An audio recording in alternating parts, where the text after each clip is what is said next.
أعوذ بالله من الشيطان الرجيم. بسم الله الرحمن الرحيم. ولقد آتينا موسى الكتاب فاختلف فيه ولولا كلمة سبقت من ربك لقضي بينهم وإنهم لفي شك منه مريب. وَإِنَّ كُلًّا لَّمَّا لَيُوَفِّيَنَّهُمْ رَبُّكَ أَعْمَالَهُمْ إِنَّهُ بِمَا يَعْمَلُونَ خَبِيرٌ. فَاسْتَقِمْ كَمَا أُمِرْتَ وَمَن تَابَ مَعَكَ وَلَا تَطْغَوْا إِنَّهُ بِمَا تَعْمَلُونَ بَصِيرٌ. صدق اللہ العظیم. سورہ ہود آیت نمبر 110, 111 اور 112 کی تلاوت کی گئی ہے. آیت نمبر 110 کا ترجمہ یہ ہے: اور ہم نے موسیٰ علیہ السلام کو کتاب دی، پھر اس میں پھوٹ پڑ گئی، اختلاف ہو گیا، اور اگر آپ کی رب کی طرف سے پہلے ہی ایک بات نہ آ چکی ہوتی تو ان کے درمیان فیصلہ کر دیا جاتا، اور یہ لوگ اس کے بارے میں ابھی تک سخت قسم کے شک میں پڑے ہوئے ہیں. نبی کریم صلی اللہ علیہ وسلم نے جب مکہ والوں کو قرآن کریم سنایا تو کچھ لوگ ایمان لے آئے، اکثروں نے انکار کیا، یعنی ایمان قبول نہیں کیا. اب یہ کتاب سچی ہے، اللہ کی طرف سے ہے، حضور سچے نبی ہیں، اللہ کی طرف سے آخری نبی بنا کر بھیجے گئے ہیں، اور حضور صلی اللہ علیہ وسلم کی اتنی محنت کے باوجود کچھ لوگوں نے مانا، اکثر نے نہیں مانا. اس سے حضور صلی اللہ علیہ وسلم کو بہت تکلیف ہوتی تھی کہ جب بات صحیح ہے، میں سچا ہوں، پھر یہ لوگ مانتے کیوں نہیں؟ تکلیف ہوتی تھی. آج کے دور میں کوئی آدمی ایک معمولی آرٹیکل لکھے، کوئی لیکھ لکھے، مثال کے طور پر حالات کے حساب سے بہت سارے مسلمان دانشور جو سمجھے جاتے ہیں وہ امت کے حالات کو لے کر اپنا درد بیان کرتے ہیں. ان کو یہ امید ہوتی ہے کہ چلو امت اس سے کچھ سبق لے اور غفلت سے باہر آئے، جاگرت بنے. لیکن امت کا بڑا طبقہ اس کو پڑھتا ہی نہیں ہے. ایک بات تو یہ ہے، پڑھتا ہے، اس میں سے کچھ فیصد ایسے ہوتے ہیں جو سمجھتے نہیں. اب سمجھنے والے رہ جاتے ہیں تھوڑے، اس میں بھی سمجھنے والے مان لو کہ 20% رہے، اس میں سے 10 اس کو دماغ پر لیتے ہیں، عمل کرتے ہیں، اور باقی 10% میں ہی چھوڑ دیتے ہیں. تو اس آدمی کو تکلیف ہوتی ہے کہ میں نے اپنا دل کا درد رکھا امت کے سامنے، لیکن امت نے اس کی قدردانی نہیں. یہاں تو اللہ کی کتاب رکھی تھی حضور صلی اللہ علیہ وسلم، اور کچھ مانتے ہیں کچھ نہیں مانتے. حضور کو تکلیف ہوئی. اللہ تعالیٰ اپنے نبی کو تسلی دے رہے ہیں کہ دیکھو ایسا پہلی بار نہیں ہوا ہے کہ ہم نے کوئی کتاب دی ہو اور اس میں اختلاف ہوا ہو. ایسا پہلے بہت مرتبہ ہو چکا. دیکھو ہم نے موسیٰ علیہ السلام کو توریت دی تھی، وَلَقَدْ آتَيْنَا مُوسَى الْكِتَابَ، ہم نے موسیٰ علیہ السلام کو کتاب دی تھی. تب ہونا یہ چاہیے تھا کہ سب بنی اسرائیل مومن ہو جاتے. فَاخْتُلِفَ فِيهِ، لیکن پھر اس توریت کے اندر بھی اختلاف کیا گیا، بعضوں نے مانا اور بعضوں نے نہیں مانا. تو یہ کوئی نئی بات نہیں ہے. اللہ تعالیٰ اپنے نبی کو تسلی دے رہے ہیں کہ یہ کوئی نئی بات نہیں ہے، آپ زیادہ پریشان مت ہو، یہ تو ہوتا چلا آ رہا ہے. آدمی پر کوئی مصیبت آوے، پھر اس کو کچھ مثالیں ملے کہ یہ مصیبت تو فلاں پر بھی آئی تھی، ہمارے فلاں رشتہ دار میں بھی آئی تھی، تو تھوڑا ہلکا محسوس ہوتا ہے. عربی میں مقولہ ہے جو آگے بھی میں نے کہا تھا، اذا عمت البلیۃ خفت، مصیبت جب عام ہو جاتی ہے تو لوگوں کو ہلکی معلوم ہوتی ہے کہ بھائی سب پریشان ہیں، کیا کریں گے، صبر آ جاتا ہے. تو اللہ تعالیٰ تسلی دے رہے ہیں.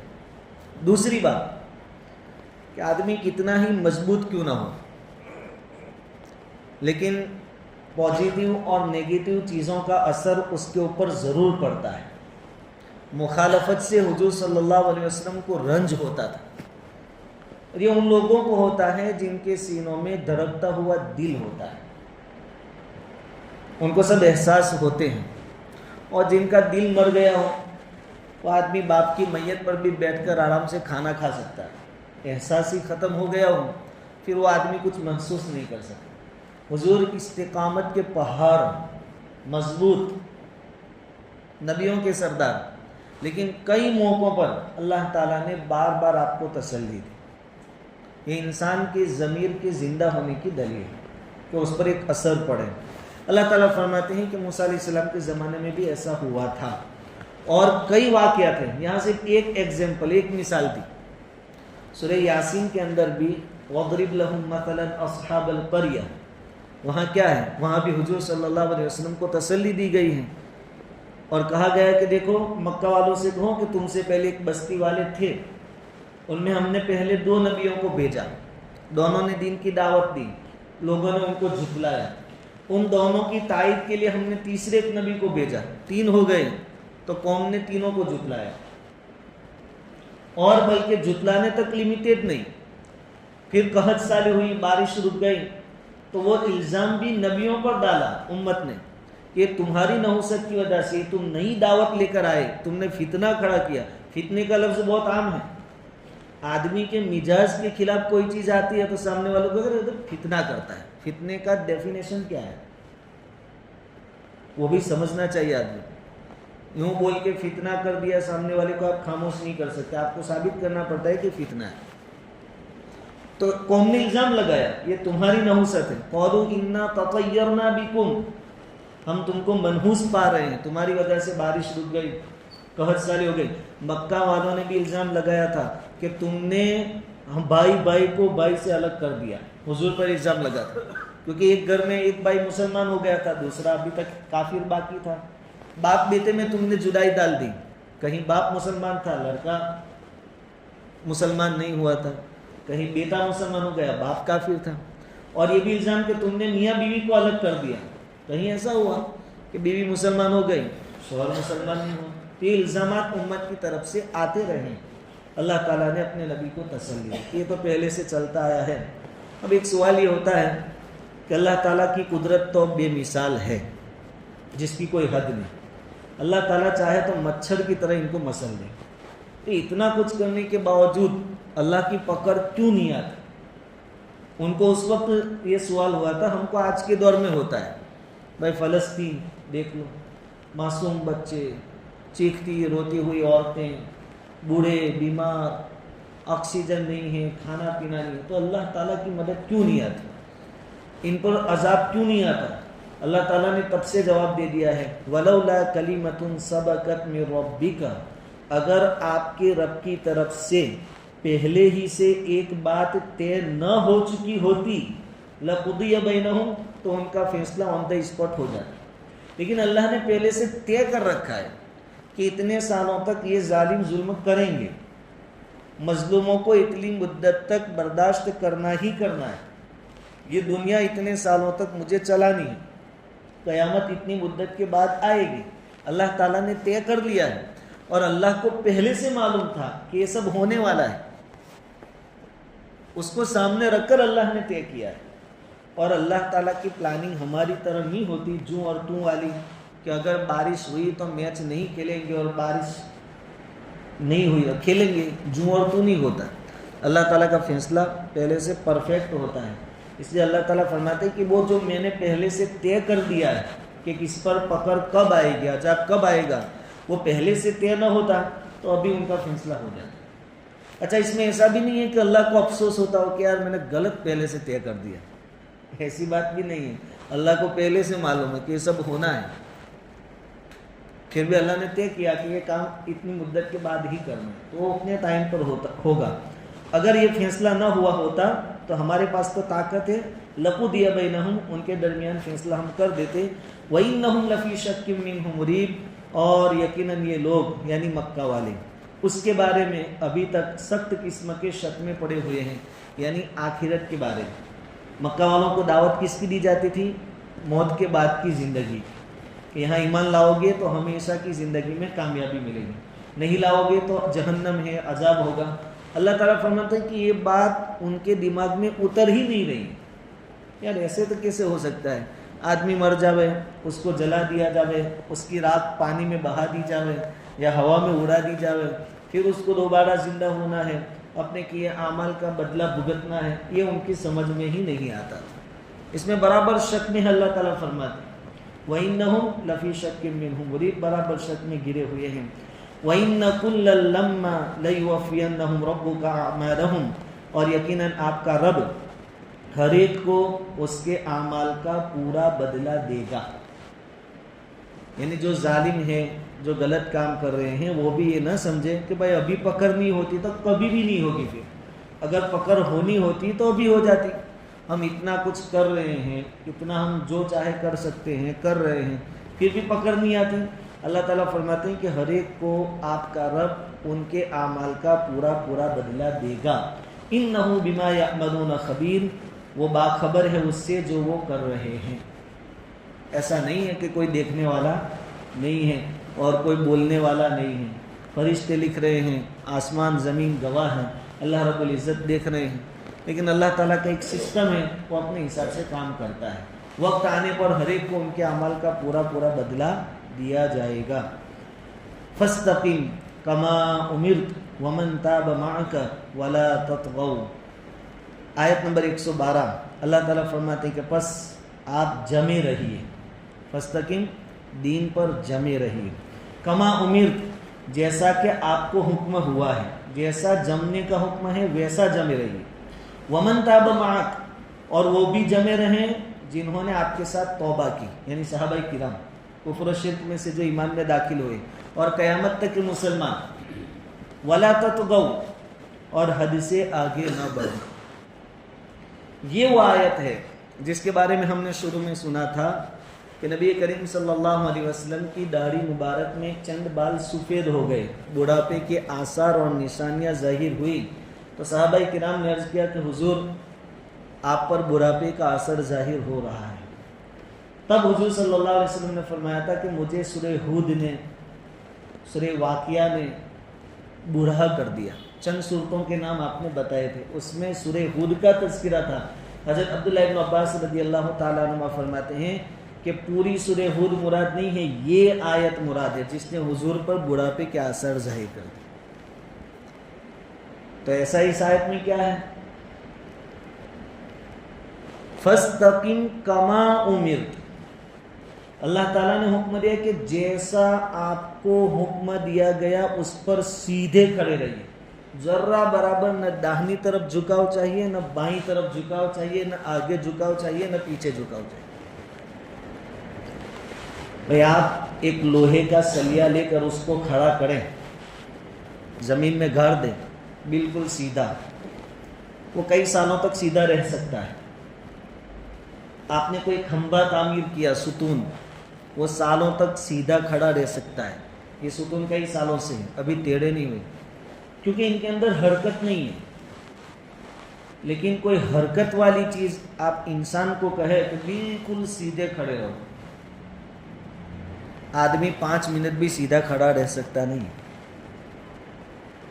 اللہ تعالیٰ یہاں حکم دیتے ہیں کہ جس چیز کا جیسا ہم نے حکم دیا ہے بس ویسا ہی کرنا ہے، ذرہ برابر ادھر ادھر آپ کو آگے پیچھے نہیں ہونا۔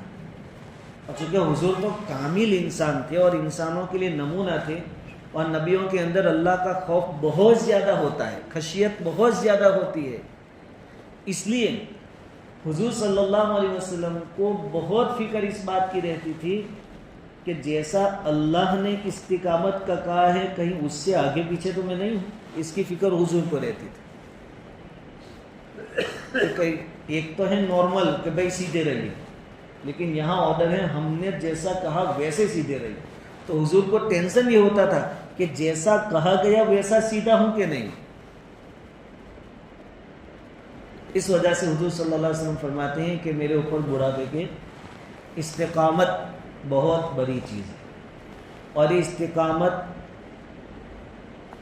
نام ہے جیسا آرڈر ویسا اس کو پورا کرنا، اور 1-2 بار کر کے پھر بعد میں تیسری چوتھی مرتبہ جیسا جی چاہے ویسا کرے نہیں، ہمیشہ کے لیے جیسا کرنے کو کہا گیا ویسا کرنا۔ نماز کا حکم ملا تو 1 مرتبہ بہت اچھی اخلاص کے ساتھ نماز پڑھی، تمام ارکان سنن نوافل کی رعایت کے ساتھ. پھر دوسرے تیسرے دن ذرا تھکے ہوئے تھے, موڈ آف تھا, تو پھر یہ بگا سے کھاتے کھاتے پوری کری. تو آپ استقامت سے نکل گئے. آپ چاہے کوئی بھی پوزیشن میں ہو, لیکن نماز جیسی پڑھنی ہے ویسی ہی آپ کو پڑھنی. ایمان پر استقامت, عقائد میں استقامت, اعمال میں استقامت, معاملات میں استقامت, ذرہ برابر جھکاؤ نہیں چاہیے.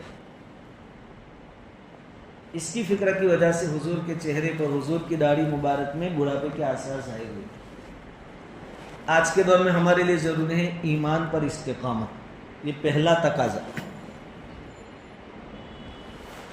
ایسے ایسے لوگ گزرے ہیں, ان کی استقامت کی داستانیں کتابوں میں آج بھی زندہ ہیں اور ہمیشہ انشاءاللہ زندہ رہے گی.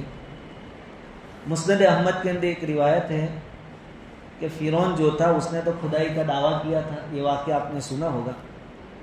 تو فرعون تو بادشاہ تھا, اس کا دربار ہوتا تھا, بہت بڑا اس کا محل ہوگا. وہاں الگ الگ خادمائیں خدمت کرتی تھی.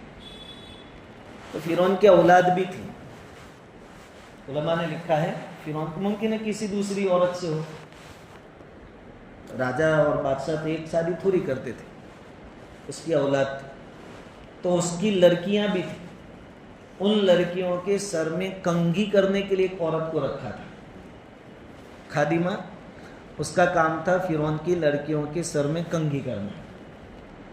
اب موسیٰ علیہ السلام بھی محل میں بڑے ہوئے, اللہ تعالیٰ نے نبوت دی اور انہوں نے ایمان کی دعوت شروع کر دی. تو فرعون کے محل تک ایمان پہنچ گیا تھا. وہ جو کنگھی کرنے والی عورت آتی تھی, ماشطہ ایک عربی لفظ ہے, یعنی کنگھی کرنے والی, وہ عورت بھی اندر کھانے مسلمان ہو گئی تھی. اس نے اپنا ایمان چھپایا تھا. اتفاق سے ایک مرتبہ فرعون کی لڑکی کے سر میں وہ کنگھی کر رہی تھی اور لڑکی وہ کنگھی ہاتھ سے چھوٹ گئی, نیچے گر گئی زمین پر. عام طور پر بھائی ہم کوئی بائک پر بیٹھا ہے اور چابی نیچے گر جائے, اب جھکنا پڑتا ہے, تو جھکتے جھکتے اللہ بول دیتے ہیں, اللہ کا نام یا کچھ بھی ہم بول دیتے ہیں. کنگھی گر گئی, اس کو اٹھاتے اٹھاتے اس کے منہ سے بسم اللہ نکل گیا, اس عورت کے منہ سے. یعنی شروع کرتی ہوں اللہ کے نام سے. تو فرعون کی لڑکی نے یوں کہا کہ میرے ابا کا نام لیا نا, تم بھی میرے ابا کو اللہ مانتی ہو نا. کہا کہ نہیں, تیرے ابا میرا سب کا رب اللہ ہے, تیرا باپ کوئی رب نہیں ہے. ایمانی پاور تھا. تو لڑکی نے کہا کہ ابھی ابا کو بتاتے ہوں جا کے. عورت نے کہا جا بتا دے. وہ لڑکی گئی, کہا کہ ابا ہمارے محل میں ایسے لوگ موجود ہیں جو آپ کو رب نہیں مانتے. کہا بلاؤ اس کو. بلایا گیا. کہا کہ عورت تیرے بارے میں پتہ چلا ہے کہ تو بغاوت کر رہی ہے, جلدی سے توبہ کر اور مجھے اپنا رب مان لینے, تو میں بہت خطرناک سزا دوں گا.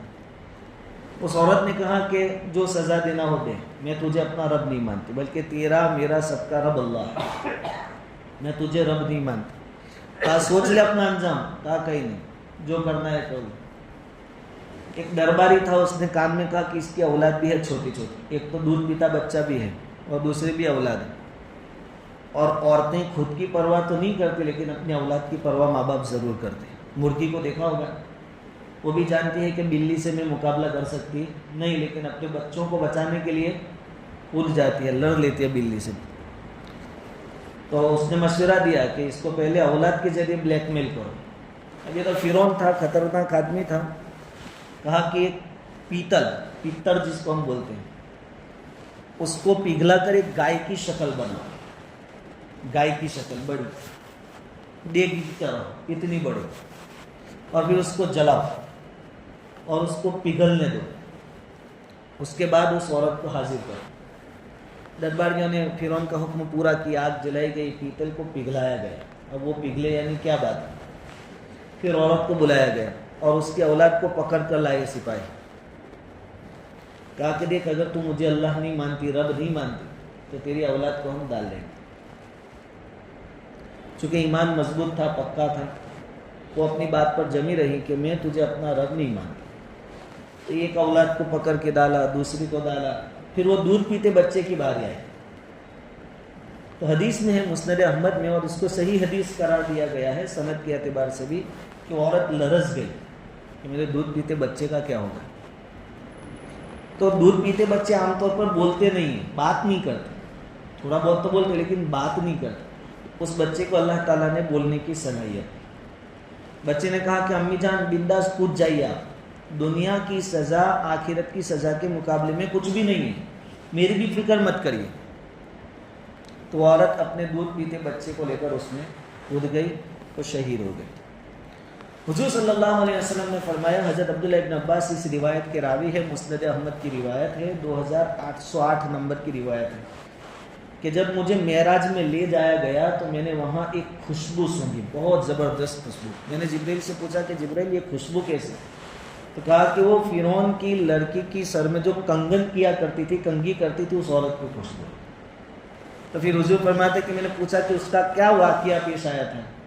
تو حضرت جبرائیل نے بتایا کہ ایسا ایسا ہوا تھا.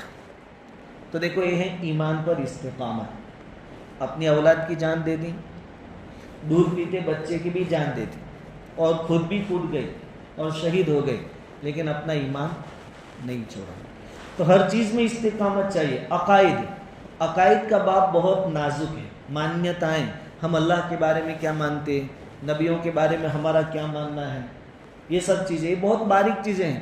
اس میں بھی آدمی ذرا استقامت سے ہٹا، ادھر ادھر ہوا، تو یہ غلط مانیتائیں اس کو پہلے بدعت تک پہنچاتی ہیں اور پھر دھیرے سے اس کو شرک کے دائرے میں داخل کر دیتی. تو عقیدوں کے اندر بھی استقامت، ذرہ برابر ادھر ادھر نہ ہو. حتیٰ کہ اللہ تعالیٰ کی ذات، اللہ کی صفات، اللہ کی وحدانیت کے بارے میں ہمارے جو عقیدے ہیں اس میں بھی استقامت، کہ اللہ ذات کے اعتبار سے اکیلا ہے، اس کی جو صفتیں ہیں وہ برحق ہیں. اس میں ذرہ برابر کوئی اسی طرف جھکاؤ ہوا کہ نہیں یہ کام اللہ نہیں کر سکتا یا ایسا غلط کام اللہ کر سکتا ہے، تو آدمی پھر ایمان کے دائرے سے خارج ہو جاتا ہے. نبیوں کے بارے میں جو اصول حضور صلی اللہ علیہ وسلم نے بتائے، جو عقائد کہ نبیوں کے بارے میں ہمیں کیا ماننا ہے، اس سے بھی آدمی ذرا برابر ہٹے گا تو گمراہی تک پہنچ جائے گا. یہ عیسائی لوگ جو ہیں، انہوں نے عیسیٰ علیہ السلام کو اللہ کا بیٹا قرار دیا، اب وہ مشرک ہو گئے، مسلمان تھوڑی بچے. حضرت عزیر کو یہودیوں نے اللہ کا بیٹا قرار دیا تھا، وہ بھی پھر اپنے ایمان سے نکل جاتے ہیں. اس لیے عقائد ہو. معاملات میں بھی، لین دین کا معاملہ کوئی بھی ہو معاملہ، اسی طرح معاشرت، اخلاق، جیسا حکم ہے ویسا ہی کرنا ہے، یہ ہے استقامت. اس لیے صوفیہ فرماتے ہیں الاستقامت فوق الکرامتی. ایک ہے کرامت اور ایک ہے استقامت. کرامت یعنی آدمی کچھ ایسی انوکھی چیز دکھاوے جو ہر کوئی نہیں کر سکتا ہو. کوئی ہوا میں اڑ کے بتا رہا ہے، کوئی پانی پر مصلی بچھا کر نماز پڑھ رہا ہے، کوئی پانی پر چل رہا ہے، اس کے پیر بھیگتے بھی نہیں ہیں، پانی اس کو ڈبوتا نہیں ہے. یہ کرامتیں ہیں، اور اللہ تعالیٰ اپنے خاص خاص ولیوں کو، اپنے خاص بندوں کو عطا فرماتے ہیں. اب کوئی آدمی زندگی پر سنتوں پر عمل کرتا رہے، شریعت کے مطابق زندگی گزارتا رہے، اس سے کوئی کرامت ظاہر نہ ہو، اور ایک ہے کہ کرامت ظاہر ہو. صوفیہ کہتے ہیں کہ نہ ہوئی لیکن استقامت تھی سنتوں پر، شریعت پر، یہ کرامت کے ظاہر ہونے سے زیادہ بہتر ہے. استقامت کرامت سے بڑھ کر. آج کے دور میں چمتکار کو نمسکار، کہ کچھ انوکھا دکھاوے تو ہم مانیں، یہ بات نہیں. آدمی کی زندگی میں شریعت سنت کتنی ہے اس کو دیکھ لو، استقامت ہے کہ نہیں دین پر وہ دیکھ لو. بس ہے تو سمجھو چاہے کرامت ظاہر نہ ہو، یہ آدمی اللہ کا ولی ہے. تو اللہ تعالیٰ فرماتے ہیں فاستقم کما امرت ومن تاب معک. حضور آپ بھی سیدھے رہیے، استقامت کے ساتھ رہیے، اور وہ لوگ بھی جو توبہ کر کے آئے ہیں، یعنی اس دور میں صحابہ اور آج کے دور میں ہم اور قیامت تک کے مسلمان، سب کے لیے یہ حکم ہے. تو مفسرین نے ایک وجہ یہ بھی بیان فرمائی کہ حضور کے بال مبارک سفید کیوں ہوئے. تو ایک وجہ یہ بتائی کہ حضور کو خود کے بارے میں فکر نہیں تھی، حضور تو پہلے سے فطرتاً مستقیم تھے، استقامت کے ساتھ تھے. لیکن یہ امت کو جو حکم دیا گیا کہ مستقیم رہیے، استقامت کے ساتھ رہے، حضور کو اس کا ٹینشن تھا کہ امت کیسے استقامت پر رہے گی. یہ فکر کی وجہ سے حضور کے داڑھی کے بال مبارک سفید ہو گئے تھے. تو ایک تو سیدھے رہیے، ولا تطغوا. اب آدمی سیدھا رہے گا تو حد سے آگے بڑھے گا نہیں، لیکن پھر بھی اس کو اللہ تعالیٰ نے الگ سے بیان کیا کہ حد سے آگے مت بڑھنا. انہ بما تعملون بصیر. بے شک اللہ تعالیٰ دیکھ رہا ہے جو تم کرتے ہو. یعنی مشرکین مکہ کا ماحول تھا، چند ایمان والے تھے، کہا کہ ماحول کا کوئی غلط اثر تم پر نہیں ہونا چاہیے اور دوسروں کے دیکھا دیکھی کسی طرف تمہارا جھکاؤ نہیں ہونا چاہیے.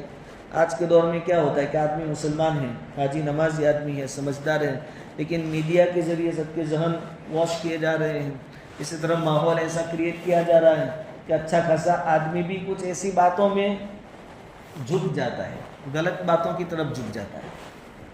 تو کہا کہ اس سب سے بچنا بہت ضروری ہے، استقامت، کہ نہیں یہی صحیح ہے، یہی صحیح ہے. تو آج کے درس کا خلاصہ یہ کہ پہلی دو آیتوں میں حضور صلی اللہ علیہ وسلم کو تسلی دی گئی کہ آپ پریشان نہ ہو، اختلاف پہلے سے ہوتا رہا ہے، مخالفت نبیوں کی ہوتی آئی ہے، یہ کوئی نئی چیز نہیں ہے. اور آگے آپ کو کیا کام کرنا ہے وہ بتا دیا کہ استقامت آپ سے مطلوب ہے اور آپ کے ماننے والوں سے بھی مطلوب ہے. ولا تطغوا، حد سے آگے مت بڑھنا، اللہ تعالیٰ تمہارے کاموں کو دیکھ رہے ہیں. بس استحضار اور استقامت دو چیزیں. استقامت یعنی جمے رہنا ہر اعتبار سے، ہر معاملے میں، ہر باب میں، اور استحضار یعنی اللہ دیکھ رہا ہے. یہ دو چیزیں اگر کسی آدمی میں پیدا ہو گئی تو انشاءاللہ وہ آدمی تنہائی ہو، خلوت ہو یا جلوت ہو، گناہ نہیں کر سکتا. اللہ رب العزت ہم سب کو استقامت بھی عطا فرمائے اور استحضار بھی نصیب فرمائے.